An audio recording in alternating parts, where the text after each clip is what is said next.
बहुत ध्यान से सुने।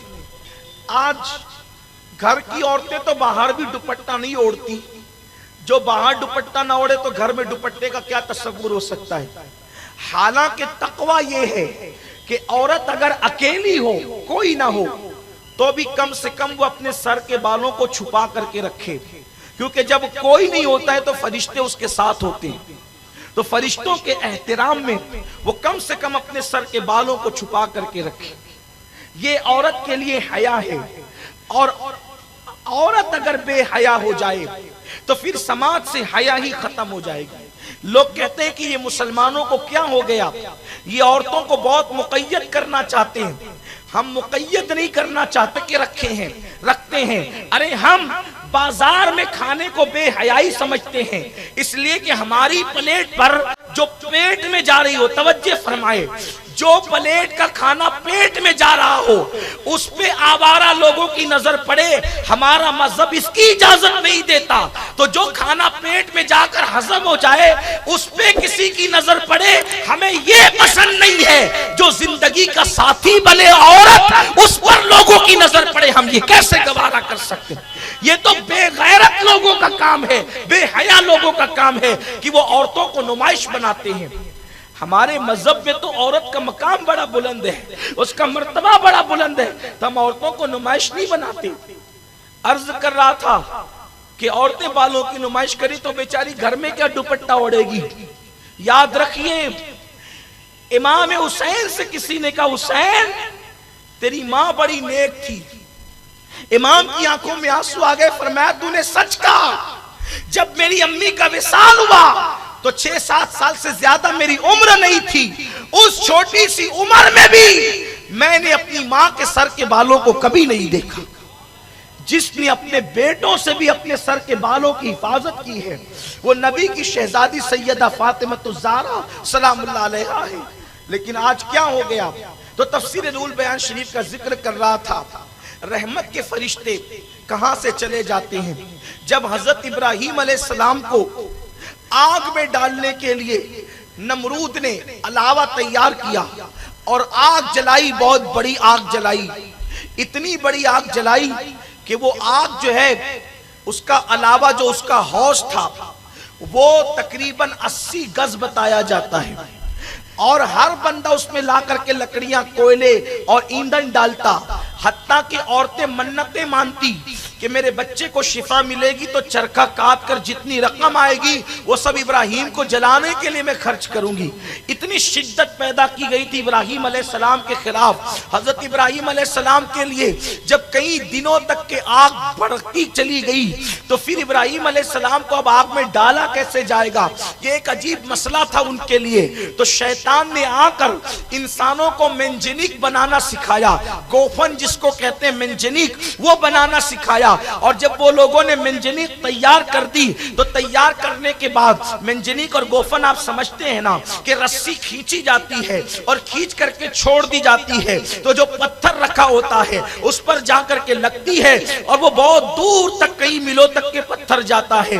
तो पत्थर की जगह हजरत इब्राहीम अलैहिस्सलाम को बिठाया गया और रस्सी खींची गई ताकि हजरत इब्राहीम अलैहिस्सलाम को आग में डाला जा सके। लेकिन इब्राहीम अलैहिस्सलाम को बिठाने से पहले नमरूदियों ने कई दिन तक के प्रैक्टिस की, कई दिन तक के उन्होंने मशक की कि हम खींचेंगे। हर दिन रस्सी खींचते तो खिंचाती, हर दिन रस्सी खींचते तो खिंचाती। एक दिन ऐसा हुआ कि जब इब्राहीम अलैहिस्सलाम को आग में डालने की बात आई तो इब्राहीम अलैहिस्सलाम का कुर्ता उन्होंने उतार लिया और इब्राहीम अलैहिस्सलाम को बिठा दिया मेंजनीक के सिरे पर। फरिश्ते आओ फुगा करने लगे, रब से अर्ज करते मौला एक ही बंदा तो तेरा नाम लेता है, उसे भी जला दिया जाएगा। हम उसकी मदद करने के लिए जाना चाहते हैं, हम उसकी इमदाद करना चाहते हैं। तो अल्लाह ने फरमाया ठीक है, जाकर के इमदाद करो। इधर से नमरूदी रस्सा खींचते हैं और उधर से फरिश्ते रस्सा खींचते हैं। तो फरिश्तों की ताकत के सामने नमरूदियों की ताकत फेल हो गई। तो उन्होंने कहा कल तक की ये रस्सा तो आसानी से खिंचा रहा था, आज ये क्यों नहीं खिंचाता। तो उस वक्त तो शैतान एक बुढ़े की शक्ल में आया और आने के बाद कहा कि ये रस्सा अभी खिंचा जाएगा, ये रस्सा अभी खींचेगा, एक चंद औरतों को बुलाओ। चंद औरतें बुलाई गई, और जब औरतें बुलाई गई तो उसने कहा इन औरतों से कहो कि अपने दुपट्टों को उतार दें। जब उन लोगों के दुपट्टे उतार दिए गए तो रस्सा खिंचा गया। लोगों ने पूछा, हैरत है, अब तक की रस्सा नहीं खिंचा रहा था, औरतों ने आकर के दुपट्टा क्या हटाया कि रस्सा खिंचा गया। तो उस वक्त शैतान ने जो बात बताई वो ये थी कि जो तुम इस तरफ से रस्सा खींच रहे थे, उधर से रहमत के फरिश्ते रस्सा खींच रहे थे, लेकिन जैसे ही औरतों ने अपने सर को नंगा कर दिया, जहां औरतें अपने सरों को नंगा कर देती है, वहां से रहमत के फरिश्ते चले जाते हैं। आप सोचिए, अल्लाह का पैगंबर खलील जहां मौजूद है, अल्लाह का नबी जहां मौजूद है, वहां से रहमत के फरिश्ते क्यों गए कि औरतों ने सरों को नंगा कर दिया था। नबी की मौजूदगी में भी अगर औरत सर को नंगा कर दे तो वहां से रहमत के फरिश्ते जा रहे। रिवायत से तो यही पता चलता है बज़ाहिर। अब आप मुझे बताएं, हम और आप कहते हैं घर में बरकत नहीं होती, तो हम अपने घरों का जायजा तो लें। क्या हमारे घर की औरतें दुपट्टा ओढ़ती हैं? घरों का माहौल क्या है? हमने यहूद और नसारा और मुशरिकीन की तरह तो घर का माहौल बना रखा है। बेटी को बाजू में लेकर के हम सीरियल देखते हैं, बेटों को बाजू में लेकर के ज़िना के मनाजिर देखते हैं। बेहयाई का ये हाल है। और अब तो हालत ये है, बेटियों को भी और बेटों को भी बेहयाई ने इस मंजिल तक पहुंचा दिया कि अपनी पसंद की शादियां करना ये फैशन हो गया, नाजायज ताल्लुकात कायम करना ये फैशन हो गया, आवारा गर्दी करना ये फैशन हो गया। अब लोग इसको बुरा नहीं समझते। अगर कौम की बेटियों तक मेरी आवाज पहुंच रही है तो मैं उनको ये बात बताना चाहता हूं, अच्छी तरह याद रखना कि जो भी बेटी अपनी पसंद की शादी करती है या भाग कर शादी करती है या माँ बाप की मर्जी के बगैर शादी करती है, लव मैरिज करती है, तो कभी जिंदगी भर उसको ससुराल के अंदर एतमाद हासिल नहीं होता। हर बंदा उसको शक की नजर से देखता है। घर की खानदान की सारी औरतें जब एक साथ जमा होती है तो उसको हमेशा दूसरे नंबर का दर्जा दिया जाता है। और यह भी याद रखना, वो आखिरी दम तक के 99% शादियों का यही हाल है। 1% की बात नहीं करता, हुक्म अक्सरियत पर लगता है। अक्सरियत की बात कर रहा हूं। 99% वो औरतें, वो लड़कियां जो जवानी के जोश में कभी भागकर या लव मैरिज करके शादियां करती है, वो शौहर के यहाँ भी एतमाद हासिल नहीं करती। इस सिलसिले में अल्लाह अकबर, आज से तकरीबन 700 साल पहले लिखी हुई किताब में एक हिकायत मौजूद है। मैं वहां से उसको आपके सामने पेश करता हूं। अपनी कौम की बेटियों को भी बताना चाहता हूं, मेरे प्यारे आका सल्लल्लाहु अलैहि वसल्लम के दीवानों और सैयदा फातिमतुज़ ज़हरा की कनीजों, वो औरों की बेटियां हैं जो भाग कर शादियां करती है। मैं तो अपनी कौम की बेटियों को कहता हूं, जिस मजहब में लड़कियों को भागकर मस्जिद जाने की इजाजत नहीं, जिस मजहब में औरतों को, लड़कियों को भागकर मस्जिद जाने की इजाजत नहीं, उनको भागकर शादियां करने की इजाजत कैसे दी जा सकती है? हमारा मजहब यह है कि इज्जत को खतरा हो तो औरत हज को नहीं जा सकती, औरत अकेले हज के लिए नहीं निकल सकती, औरत अकेले उम्रा के लिए नहीं निकल सकती। क्यों? इसलिए कि हज की अजमत अपनी जगह है, लेकिन उससे ज्यादा कीमती औरत की हया है, उससे ज्यादा कीमती औरत की इज्जत है, उससे ज्यादा कीमती औरत का वकार है। मेरे प्यारे आका सल्लल्लाहु अलैहि वसल्लम के दीवानों, आज कौम की बेटियों को क्या हो गया? अल्लाह अकबर, जिसको सूट बूट में देखा, जिसकी चमड़ी खूबसूरत देखी, अल्लाह अकबर, जो है वो बाइक पर देखा, जिसके लालची वादे सुने, अल्लाह अल्लाह, भोली भाली बेटियां उसके हाथों में हाथ दे देती है। लेकिन कौम की बेटियों को भी, और वो मेरे नौजवान भाई या वो मेरे नौजवान साथी जिन्होंने अब तक शादियां नहीं की है और जवानी का भूत लोगों पर इस कदर सवार है कि अल्लाह अकबर, वो पसंद की शादियों को फैशन तस्वुर करते हैं। अच्छी तरह याद रखना, एक पसंद की शादी दर्जनों दिलों को के अरमान कुचलती है, तब कहीं जाकर के लव मैरिज होता है, माँ बाप का दिल दुखाया जाता है, भाइयों के दिल दुखते हैं, खानदान की आबरू लुटती है, तब कहीं जाकर पसंद की शादियां होती है।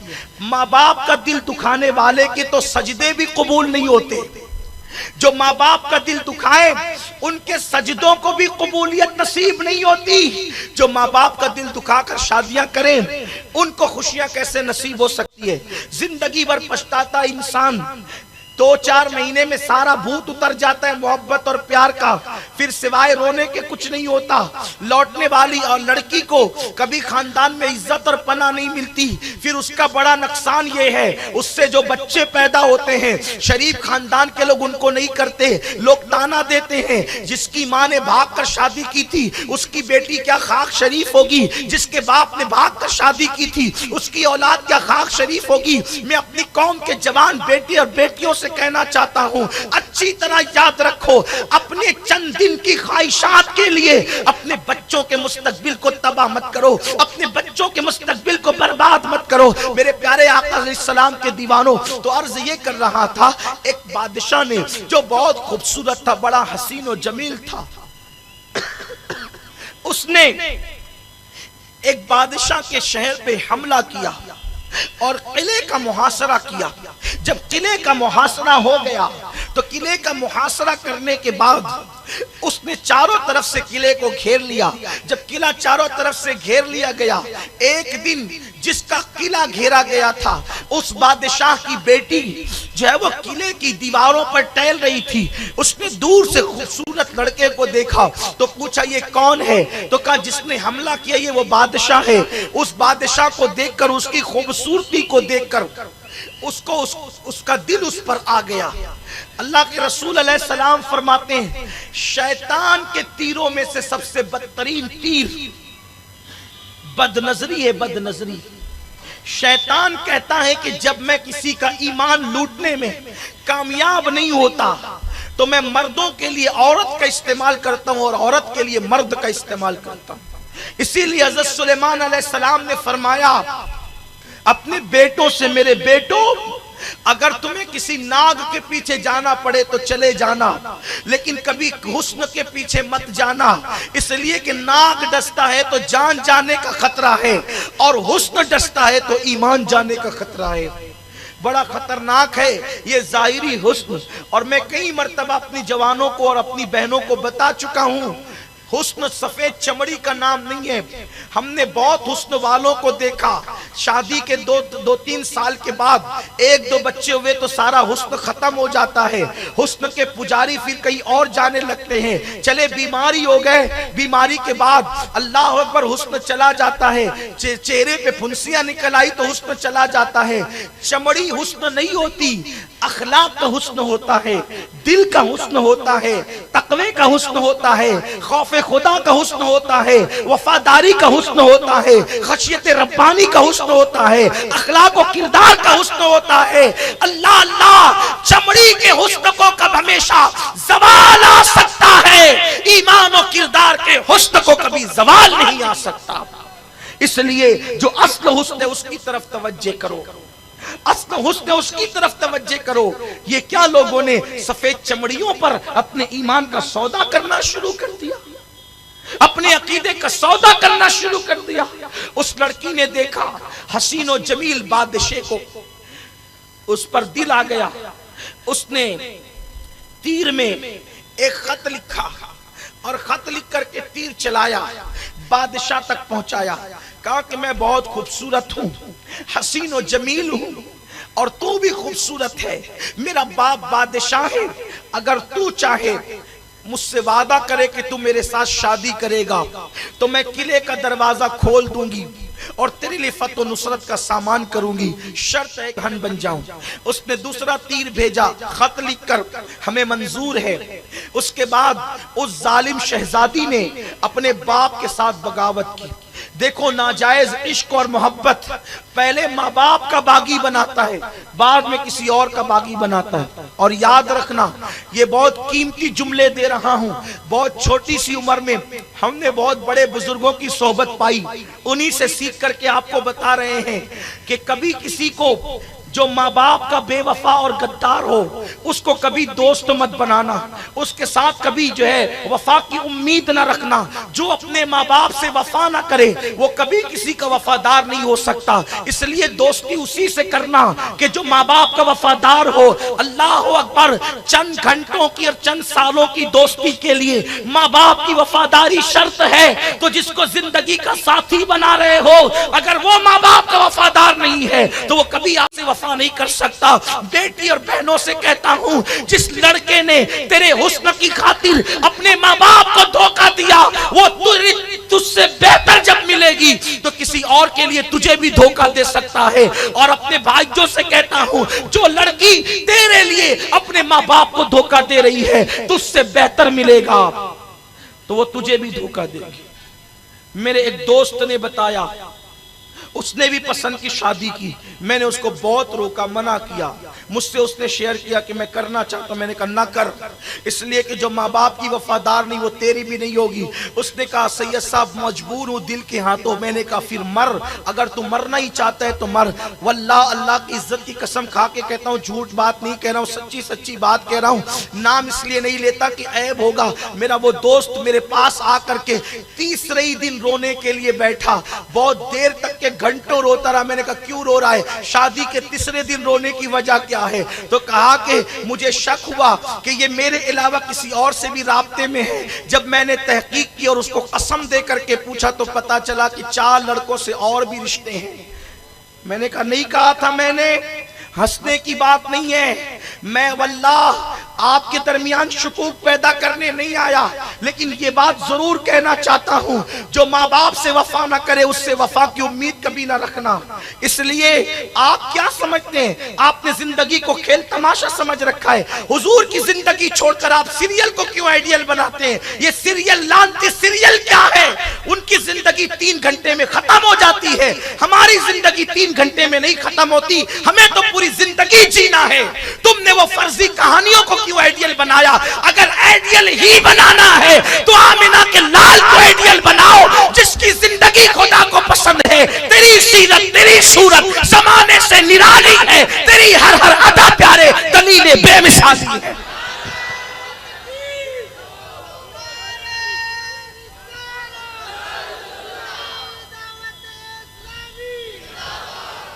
किसी की भी जिंदगी को आइडियल बनाओगे तो धोखा खाओगे। हुजूर की जिंदगी को आइडियल बनाओ, जिसको कुरान ने हसीन कहा, लक़द काना लकुम फी रसूलिल्लाहि उस्वतुन हसना, कि तुम्हारे नबी की जिंदगी में तुम्हारे लिए बेहतरीन नमूना है।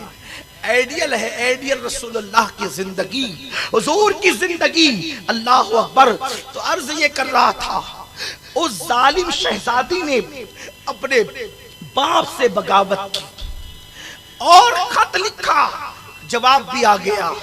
उसने दरवाजा खोल दिया। जब दरवाजा खुला तो फौज लेकर के वो बादशाह निकला और उसने कत्ले आम किया, हत्ता कि उस शहजादी के बाप को भी कत्ल कर दिया। फिर ये शहजादी अपनी कनीज और सहेलियों के साथ मिली, नतीजतन निकाह हो गया। निकाह के बाद चंद महीने तक जिंदगी अच्छी गुजरी। अच्छी गुजरने के बाद फिर क्या हुआ? एक दिन ये शहजादी बिस्तर पर लेटी हुई थी, बहुत आराम की जिंदगी गुजर रही थी। आराम तो पहले भी था, उसका बाप भी बादशाह था, लेकिन अब और ज्यादा आराम था। बिस्तर पे लेटी थी तो इसने चीखा, आ! बादशाह ने पूछा, मेरी जान क्या हुआ? तो कहने लगी कि किसी कनीज ने शायद चादर को बराबर नहीं किया और चादर पे बल पड़ गया, तो ये बल मुझे चुभ रहा है। मेरी नजाकत इजाजत नहीं देती कि उठकर दुरुस्त करूं, ये चुभ रहा है। तो बादशाह उठकर बैठ गया और उसने कहा, तू इतनी नाजुक, तेरा जिस्म इतना नर्म, आखिर तेरा बाप तुझे खिलाता क्या था? तो उस जालिम शहजादी को याद आया। उसने कहा, मेरे बाप ने मुझे जो जानवर वो ज़बा करवाता था उनका गूदा और मक्खन, ये दोनों चीज वो मुझे खिलाता था। इसी वजह से जानवरों का गूदा खाकर और मक्खन खाकर मेरा जिस्म इतना नरम है जिसे तुम देख रहे हो, इसकी जिल्द में इतनी नरमी है जो तुम देख रहे हो। बादशाह ने सुना तो आंखें फटी के फटी रह गई। जिस बाप ने तुझे इतनी नजाकतों से पाला, तूने उसके साथ धोखा किया। जालिम, जब तू इतने नाजों से पालने वाले बाप की वफादार न हुई तो मुझे डर लगता है अगर कोई और बादशाह मुझसे खूबसूरत आ गया तो तू मेरे साथ भी ऐसे ही बगावत करेगी। इससे पहले कि तू मुझे कत्ल करवा दे और मेरे साथ बगावत करे, तब मैं तुझे कत्ल न करवा दूं। और फिर उसने जो है अल्लाह अकबर ऊंट मंगाया और ऊंट मंगाने के बाद उसके पैरों से इसको बंधवाया और बंधवाने के बाद ऊंटों को दौड़ा दिया और इस जालिम शहजादी का सर पटक पटक करके जो है चूर चूर हो गया। और दुनिया को पता चल गया कि माँ बाप के साथ इश्क और नादानी के लिए नफ्स की ख्वाहिशात में डूब करके माँ बाप के साथ बगावत करने वालों का अंजाम क्या होता है। मेरे प्यारे आका सल्लल्लाहु अलैहि वसल्लम के दीवानों और अपने जवानों से भी कहता हूँ, मेरे भाई, ये जो सीरियलों से, ये जो फिल्मों से, ये जो इश्किया नाविलों से जो तुम्हारी ज़हनों को खराब किया जा रहा है, जो तुम्हारे ज़हनों को गंदा किया जा रहा है, इस गंदगी से बाहर निकलो।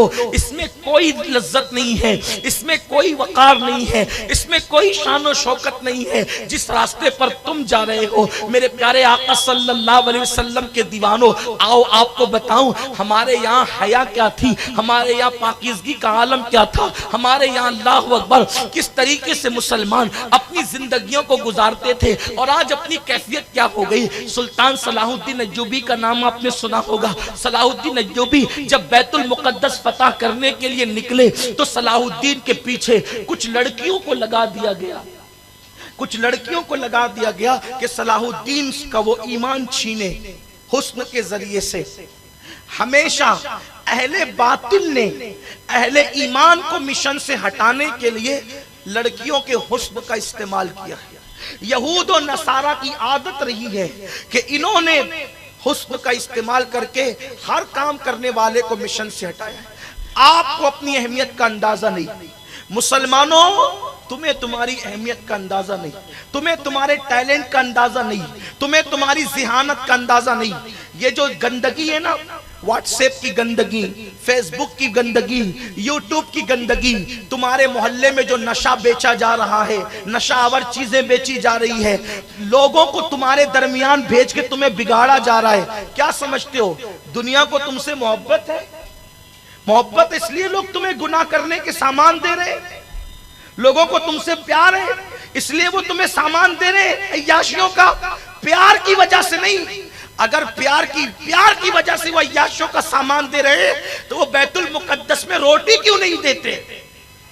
मुल्क शाम में लोगों को मकान क्यों नहीं देते?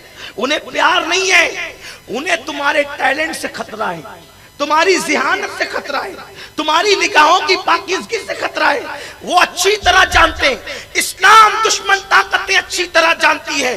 जिस दिन मुसलमान गुनाहों से निकलकर तालीम की तरफ तवज्जो करेगा, उस दिन वो तालीम के मैदान में किसी को आगे बढ़ने नहीं देगा। जिस दिन मुसलमान तिजारत की तरफ तवज्जो करेगा, उस दिन उससे आगे कोई नहीं जा सकता। जिस दिन मुसलमान जदीद उलूम की तरफ तवज्जो करेगा, उससे बड़ा साइंसदा, ज्योग्राफीदा, रियाजीदा वो नहीं, कोई नहीं बन सकेगा। वो ये सब कुछ माजी में देख चुके हैं। उन्हें पता है कि 1000 साल तक के मुसलमानों ने इस दुनिया पे हुकूमत की है बिना शिरकते गैरे।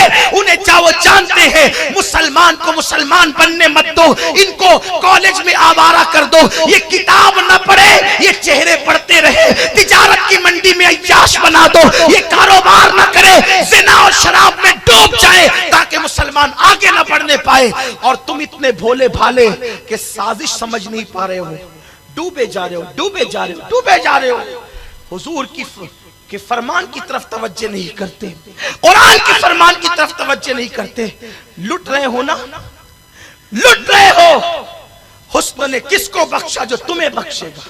नशे ने किसको बख्शा जो तुम्हें बख्शेगा? बेगैरतियों ने किसे बख्शा जो तुम्हें बख्शेगा? वो महमूद गजनवी तुम में पैदा नहीं होने देना चाहते, वो नूरुद्दीन जंगी तुम में पैदा नहीं होने देना चाहते, वो फिर किसी सलाहुद्दीन अय्यूबी को पैदा नहीं होने देना चाहते, वो फिर किसी टीपू सुल्तान को पैदा नहीं होने देना चाहते।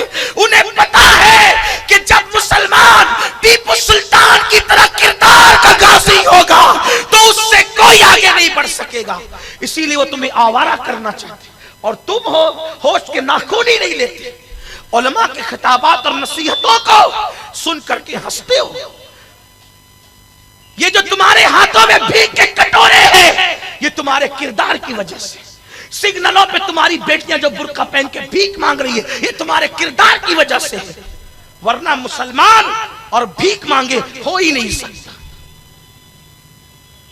शाहजहां के दौर तक हिंदुस्तान में न कोई चोर नजर आता था न कोई भिखारी नजर आता था रास्ते पर। हमने अपने दौरे हुकूमत में अवाम को भी चोरी और भीख से रोके रखा था। हमारा दौरे हुकूमत वो था। आप अपनी तारीख से बेगान, आपको व्हाट्सएप से छुट्टी नहीं है, आपको फेसबुक से छुट्टी नहीं, आप कब तारीख पढ़ोगे अपनी? अपनी तारीख बड़ी हसीन है, बड़ी हसीन। कोई बंदा अगर एक कारखाने का मालिक हो जाए तो वो लड़कियों के दरमियान अय्याशियां करने लगता है। दौलत आती है, चर्बी चढ़ती जिस्म पर तो पहले ज़िना के अड्डे नजर आते हैं। वो महमूद गजनवी जो कई मुल्कों का बादशाह था उस वक्त तक वो सोता नहीं था जब तक कि 1000 मर्तबा रसूलुल्लाह पे दुरूद न पढ़े। वो शाहजहां जिसकी दिल्ली की जामा मस्जिद और लाल किला आज भी उसके नाम से जगमगा रहा है, उसकी कभी असर की सुन्नतें गैर मौकेदा भी तर्क नहीं हुई। आप कहते पहले हम बादशाह थे अभी हम भिखारी क्यों हैं? अरे जब तुम अल्लाह के वफादार थे, नबी के वफादार थे तो अल्लाह ने तुम्हें खूब नवाजा था। अब तुम अय्याशियों के अड्डों पे चले। 16-16, 17-17 साल के लड़के गली में बिल्लियों की तरह ऐसे घूमते जैसे बिल्ली छिछड़े की तलाश में। क्या फिक्र हो गई अपनी, क्या ज़हनियत होगी अपनी? फिक्र तो ये है मुस्तकबिल में होगा क्या। इसलिए कि आज बेटा बिगड़ता है तो माँ बाप रो रो के दुआ करते अल्लाह मेरे बेटे को सुधार दे। लेकिन आज के लड़के तो अय्याश हैं। अब आइंदा नस्लों को जो माँ बाप मिलेंगे वो अय्याश माँ बाप मिलेंगे, उन बाप है। ये आज की बेटियां कल की माँ है। और याद रखना जब तक मां परहेजगार नहीं होगी हिंदुस्तान की जमीन कभी टीपू सुल्तान को नहीं देख सकती। क्योंकि टीपू सुल्तान की बहादुरी का राज किसी ने उससे पूछा था तो सुल्तान ने कहा था मेरी मां वो थी जिसने मुझे कभी बेवुजू दूध नहीं पिलाया, इसीलिए अल्लाह ने मुझे इतनी बहादुरी अता की। आज की बेटियों को वुजू करना नहीं आता, वो बावुजू दूध क्या पिलाएगी? वो तो सीरियल देखकर, फिल्में देखकर दूध पिला रही है। तुम अल्लाह का कुछ नहीं बिगाड़ सकते। जितने बदकार बनोगे अपना बिगाड़ोगे। जिना करने से उम्र कम होती है, रोजी कम होती है, इज्जत कम होती है। गुनाह करने से अल्लाह बरकतें उठा लेता है। अल्लाह रसूल का कोई कुछ नहीं बिगाड़ सकता। माज़ अल्लाह अलियाज़ु बिल्लाह, अल्लाह की पनाह अल्लाह ना करे पूरी दुनिया याश हो जाए फिर भी मेरे रब की शान में कोई फर्क नहीं आएगा। और पूरी दुनिया सजदा करने लगे फिर भी अल्लाह की शान में कोई फर्क नहीं। वो घटने बढ़ने से पाक है, हर आन उसकी नई शान है। इसलिए होश के नाखून लो, आवारगी से बचो, पाक दामन रहो, निकाहों को आवारा होने से बचाओ, हया वाले बनो, गलत दोस्तों की सोहबत से बचो। कहने लगा था कि सलाहुद्दीन के पीछे लड़कियां छोड़ी गई, इसको इसके मिशन से हटाओ। क्योंकि सलाहुद्दीन बैतुल मुकद्दस फतह करने गए थे और आज भी हमारे पीछे हुस्न को छोड़ दिया गया, चाहे लड़कियों के पीछे लड़के हो या लड़कों के पीछे लड़कियां हो।